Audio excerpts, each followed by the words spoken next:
The people who most influenced me in my life were my parents and my first husband, Maynard. My father was born in terrible poverty to the point where 2 of his siblings died of malnutrition and diphtheria. And my mother grew up on a farm in New York City. And most people don't realize that there were farms in New York City in the early 1900s. My father had to leave school to go to work, and he educated himself by going to the store on Sunday and buying the New York Times and reading it from cover to cover with a dictionary. And I thought everybody's father did that. And while my mother was an influence on me, my father was more so, because he made it very clear to me early that college was a when and a where and not an if. And so I knew that education was going to be the primary goal of my life as a young person.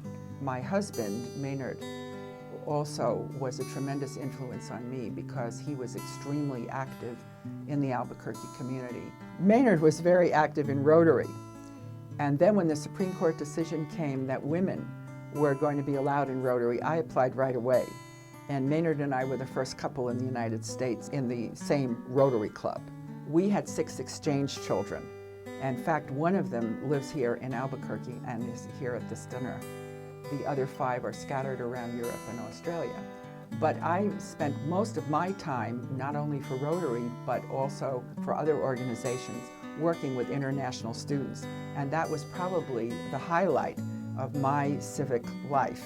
I got an award from my professional association, the Rocky Mountain Association for College Admission Counseling. And that award was a Humanitarian Service Award for my work with underrepresented students. The message to my grandchildren and to students in general. I've talked to so many students through my life about what is important, and what I feel my message that I would leave to all young people is that you are put on this earth for a short period of time, and it's extremely important that while you're here, you try to make the world better. I have done a tremendous amount of traveling in my life, and one of the things I have learned is that people all over the world are the same. They have the same goals. They want a happy, peaceful world. They want healthy children. They want a good education for their children. And they want a better life for their grandchildren. And that's exactly what we all want.